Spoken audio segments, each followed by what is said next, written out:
안녕하세요, 청취자 여러분. 오늘 저희는요, 최근에 발표된 여러 경제 지표들, 또 정책 분석 보고서들을 좀 모아서 깊이 한번 파헤쳐 보려고 합니다. 네, 안녕하세요. 미국 연준의 금리 결정부터 시작해서요, 새로운 관세 조치, 또 계속 변동하는 유가, 그리고 한국, 중국, 일본의 주요 이슈들까지. 정말 많죠. 그렇죠. 현재 시장을 움직이는 이런 핵심 요인들을 좀 명확하게 이해하고 이걸 바탕으로 여러분의 투자 관점을 좀 더 날카롭게 다듬는 것. 이게 오늘 저희 목표입니다. 네, 아주 중요한 시점인 것 같습니다. 자, 그럼 가장 큰 관심사였죠. 미국 연준의 첫 금리 인하 소식. 여기서부터 바로 시작해 볼까요? 이 복잡하게 얽힌 내용들 하나씩 한번 풀어보겠습니다. 네, 드디어 미국 연준이 올해 첫 금리 인하를 단행했습니다. 0.25%포인트 이걸 내렸는데 사실 시장에서는 좀 더 큰 폭을 기대했었나요? 약간 조심스러운 행보였죠. 네, 맞아요.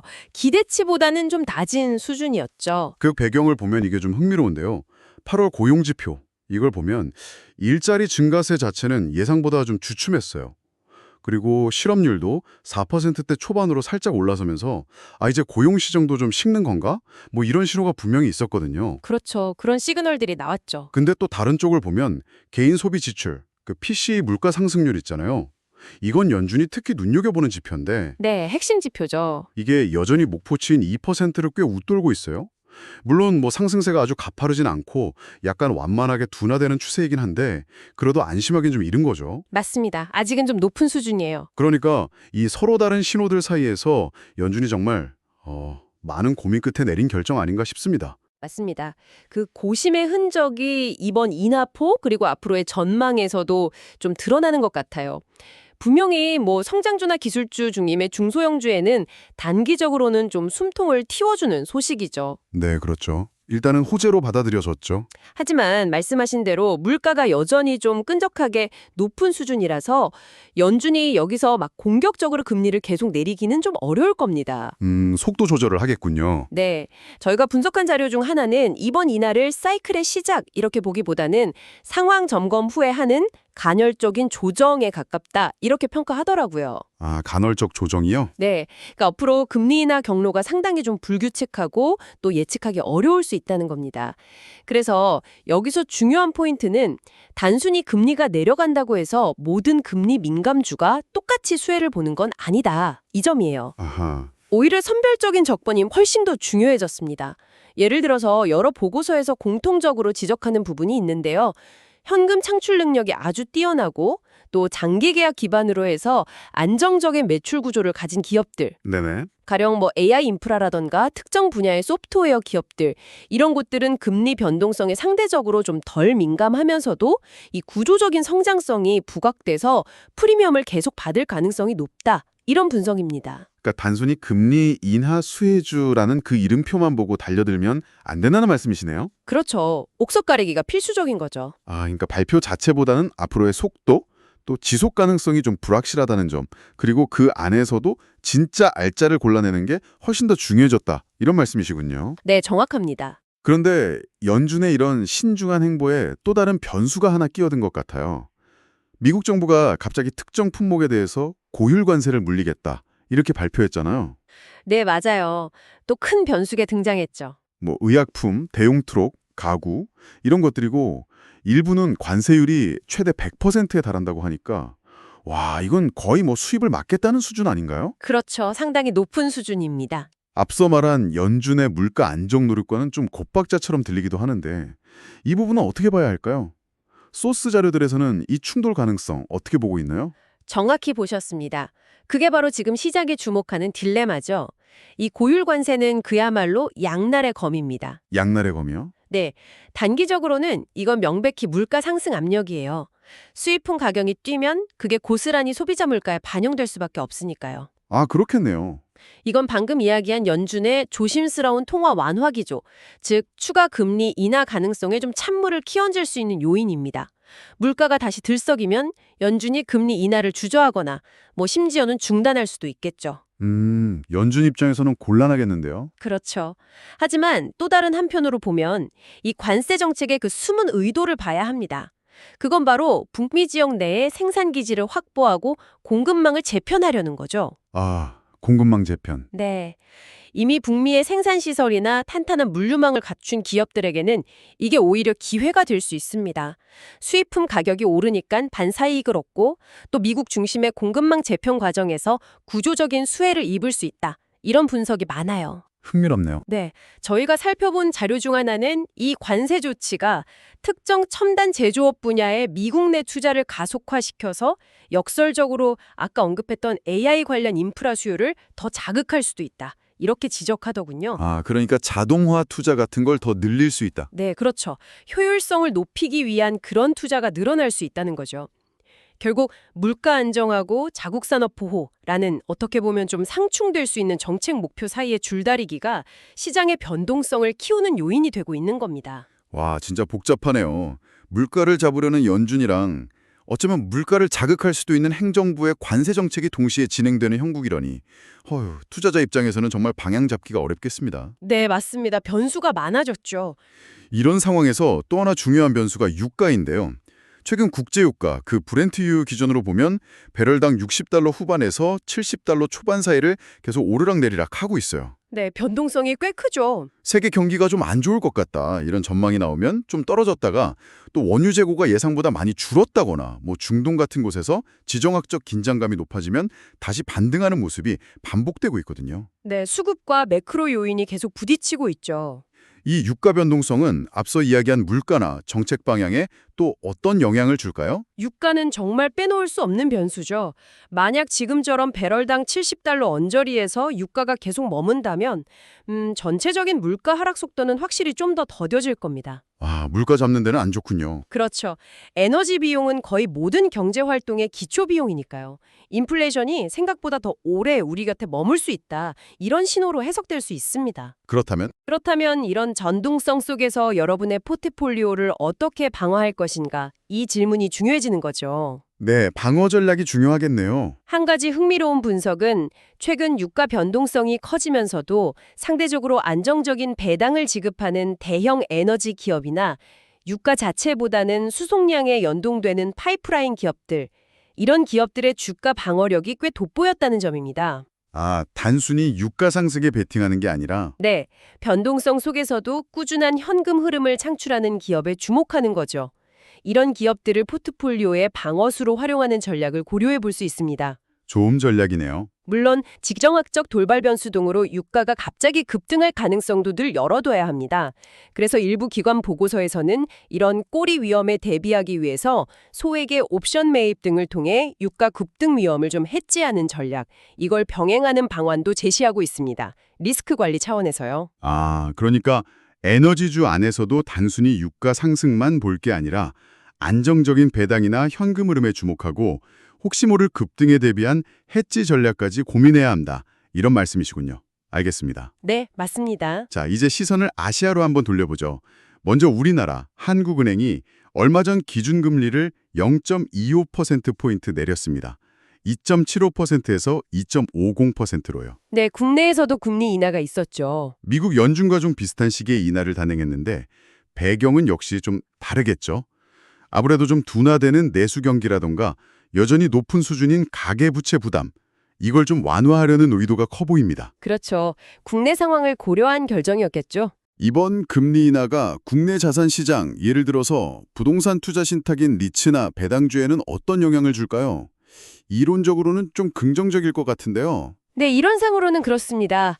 기준금리가 내려가면 은행 예금 같은 안전자산의 내력이 좀 떨어지면서 상대적으로 높은 임대 수익이나 배당 수익을 기대할 수 있는 리츠나 고배당주로 자금이 이동할 요인이 생기죠. 네. 하지만 여기서 좀 주의할 점이 있습니다. 모든 리츠나 배당주가 다 좋은 건 아니에요. 아, 함정이 있군요. 네, 저희가 분석한 자료 중에는 최근 상업용 부동산 시장의 공실률 증가 문제나 또는 금리 상승기에 빌렸던 비싼 이자의 부채 만기가 돌아오는 차환 리스크 있잖아요. 네, 들어봤습니다. 즉, 금리가 여전히 높은 상황에서 기존 빚을 새로 빌려서 갚아야 하는 부담, 이게 특정 리츠나 기업에게는 상당한 부담이 될 수 있다. 이렇게 경고하는 내용도 있었습니다. 아, 개별적으로 잘 따져봐야겠네요. 그렇죠. 따라서 개별 자산의 펀더멘탈, 특히 공실률 추이나 부채 구조, 만기 이런 것들을 꼼꼼히 따져보는 것이 필수적입니다. 그렇군요. 또 다른 측면에서 보면 이번 금리 인하가 원화 가치에는 어떤 영향을 미칠지도 중요합니다. 일반적으로 금리 인하는 통화 약세 요인이지만 미국의 금리 인하 기대감과 맞물리면서 오히려 원화가 강세로 전환될 가능성도 제기되고 있어요. 오, 그래요? 원화 강세 가능성도요? 네, 만약 원화가 강세를 보인다면 외국인 투자자 입장에서는 환차익까지 기대할 수 있잖아요.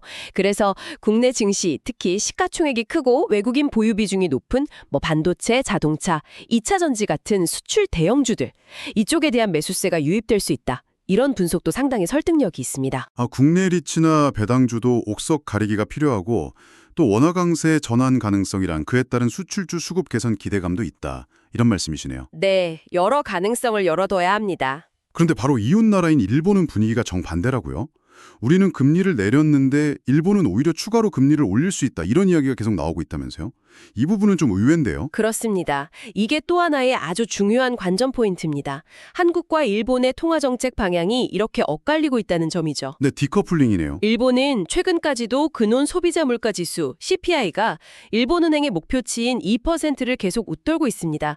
저희가 살펴본 일본은행 정책위원들의 최근 발언이나 인터뷰 자료들을 보면 추가적인 금리 인상 가능성을 상당히 열어두고 있는 그런 분위기가 감지됩니다. 물론 속도는 매우 신중하겠지만요. 와, 우리는 내리는데 일본은 올릴 수도 있다니. 네, 여기서 흥미로운 점은 바로 이 정책의 차별화, 다이버전스 그 자체입니다.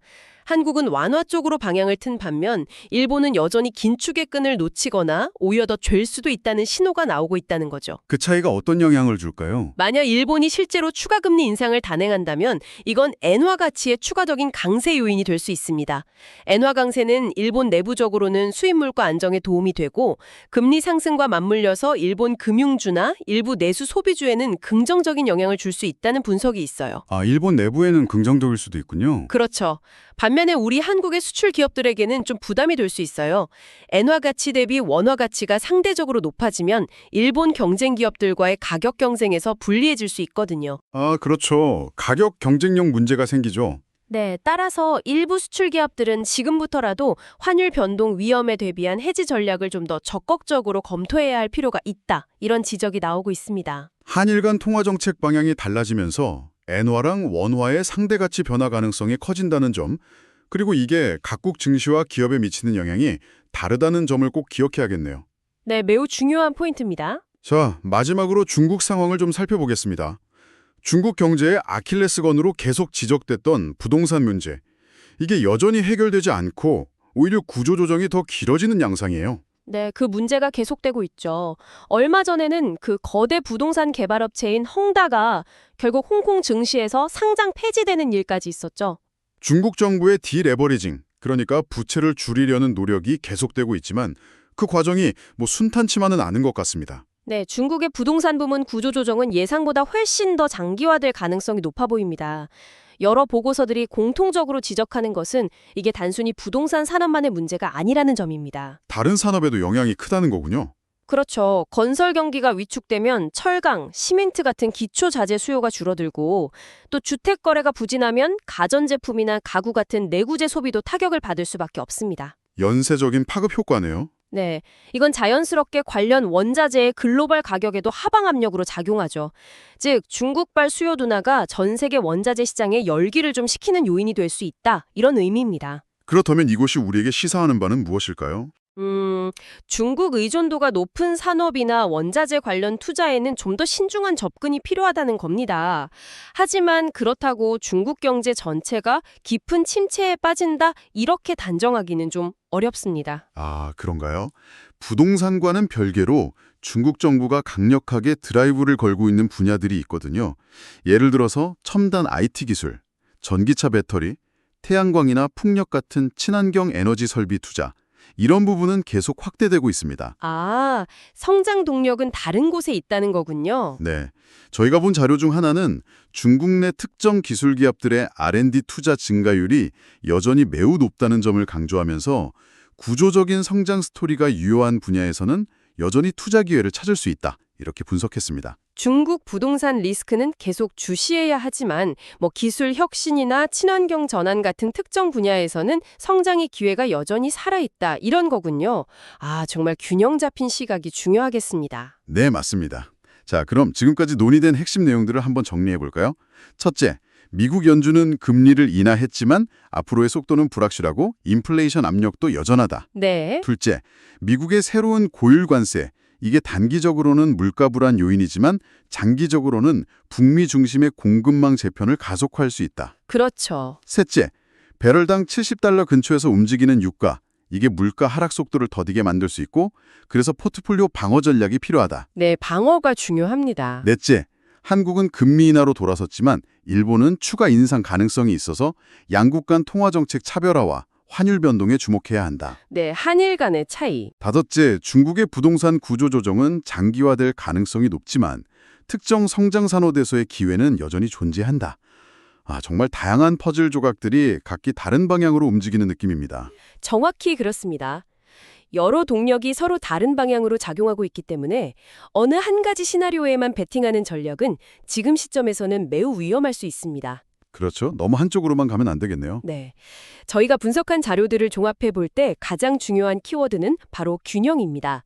포트폴리오를 구성할 때 성장 잠재력이 큰 자산과 경기 방어적인 자산 사이의 균형, 또 내수 시장에 집중하는 자산과 수출 중심 자산 사이의 균형, 그리고 미국 달러화 자산과 아시아 통화 기반 자산 간의 균형, 이걸 신중하게 고려해야 한다는 겁니다. 네, 균형.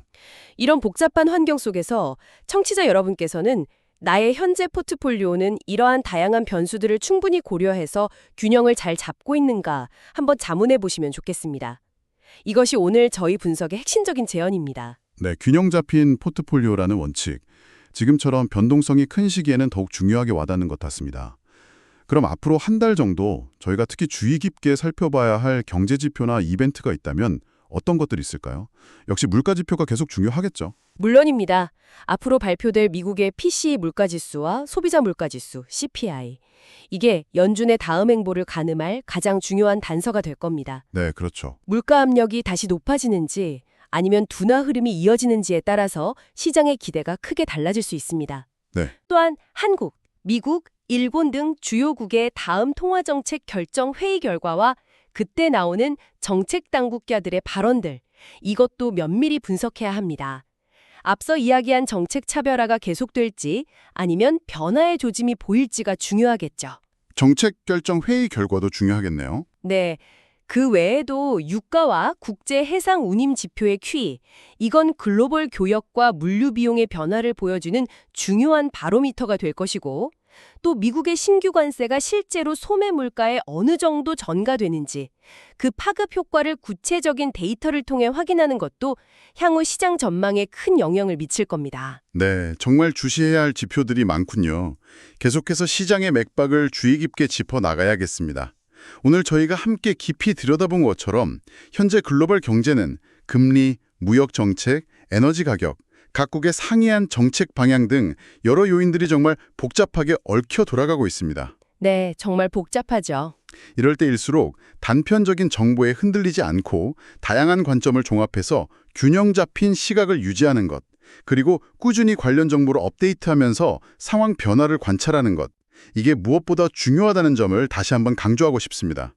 오늘 이 복잡한 경제 퍼즐을 함께 맞춰나가 주신 청취자 여러분께 진심으로 감사드립니다. 마지막으로 오늘 나눈 이야기들을 바탕으로 청취자 여러분께서 한 번 더 깊이 생각해 보시면 좋을 만한 질문을 하나 던져드리고 싶습니다. 네, 어떤 질문일까요? 저희는 오늘 금리 변화, 새로운 관세 정책, 유가 변동, 각국의 단기적인 정책 대응 같은 요인들을 주로 살펴봤습니다. 그런데 이러한 단기적인 변동성 너머에 있는 더 큰 그림, 즉 이러한 변화들이 중장기적으로 우리의 자산 배분 전략에 어떤 근본적인 구조적인 변화를 요구하고 있는지 고민해 보시면 어떨까요? 장기적인 관점이군요. 지정학적 긴장이 새로운 표준, 뉴 노멀이 된다면 과연 10년, 20년 뒤에는 어떤 산업이나 자산군이 지금과는 전혀 다른 가치를 인정받게 될까요? 와, 정말 중요한 질문이네요. 현재 단기 변수들에 대응하는 것도 물론 중요하지만 이러한 장기적인 구조 변화의 흐름을 읽고 대비하는 것이야말로 어쩌면 지속 가능한 투자 성금의 열쇠가 될 수 있을 것입니다. 한번 고민해 보시면 좋겠습니다.